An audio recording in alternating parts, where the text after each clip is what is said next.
Greetings. Welcome, and today what we will try to do is briefly go over a few of the theories from Chapter 6 that focuses on social structure. So we have a lot of material in this chapter as we did in the previous one, and I know sometimes you may wonder, can't these criminal justice folks make up their minds with a theory or two? Why do they need so many? And the reason is because we don't have a perfect theory, and there's many flaws in each theory, although all theories have strengths and weaknesses. What one theory answers, it also leaves out, which another theory may pick up on, leaving out additional information. So we don't have this perfect comprehensive theory that answers everything.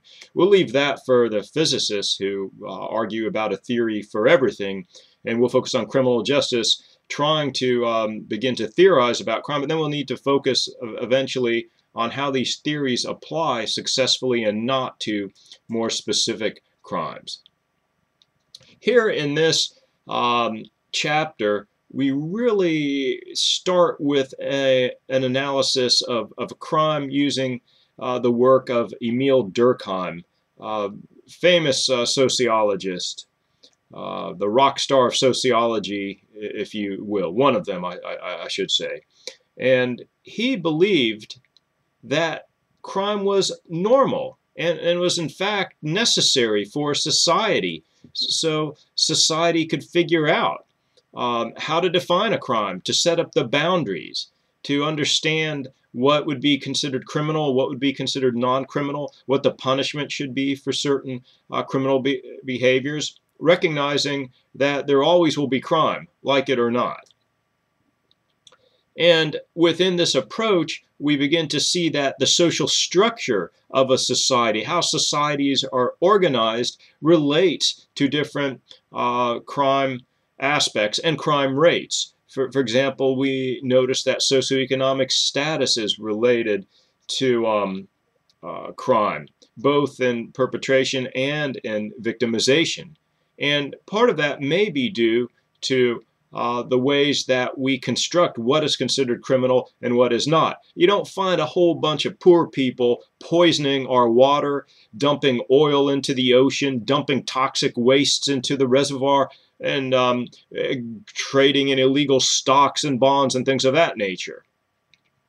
So income has a major factor, as well as education and one's geographical social location. And within that social economic structure in crime, we begin to see that poverty leads to a lot of hardships and problems that can increase the rates of crime, especially when there's a lack of social efficacy, when neighborhoods and neighbors are unable to organize and feel that they can complete tasks and get things done and move things forward in a constructive way. So economic forces are certainly one of the major factors that the social structural sociologists and criminologists analyze. But also we look at the actual organization and disorganization of particular locations as well. And we can see that that's another major perspective that would look at the neighborhoods that begin to decline and increased crime and lowered social control and conflicting social values, for example.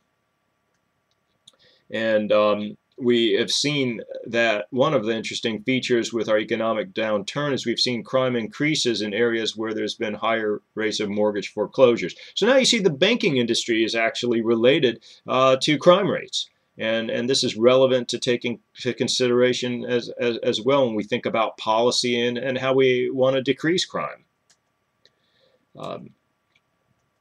We also can look at different theories of social disorganization, focusing on the nature, structure of neighborhoods, neighborhoods in transition, the concentric zone theory, for example, and social ecology. And your author does an excellent job of looking at those different theories. Robert Merton, another famous sociologist who wrote a lot about crime, who worked from the Durkheimian perspective, looked at came up with the idea of strain, and that he had the idea that people shared similar values and goals, but the methods to get to those goals in a legitimate manner were often frustrated by particular obstacles, and this led to increase in criminal activity among certain types. And so he came up with these different types of social adaptations, if you will, to deal with this strain. There's the types of conformity, of innovation, of ritualism, retreatism, and rebellion. And a lot of this is based on one of the major concepts that came out of Durkheim's theory, and that is anomie. Anomie refers to social conditions where the norms are unclear, the rules are unclear, that there's a weak sense of community and not enough social control in the particular location. And anomie can lead to increases in crime due to the impact of the feelings and frustrations generated and confusion and ambiguities in a particular social location.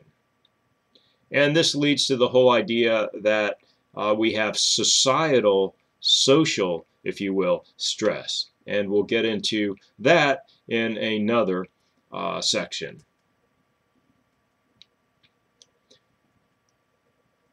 We also have theories of delinquent subcultures, and you can certainly read about that in your textbook. And differential opportunities, for example. And I also want to go ahead and mention that these are kind of macro level in some ways, focusing more on larger organizational structures, looking at neighborhoods and communities, for example, beginning to try to answer why crime rates are higher in some states and lower in others.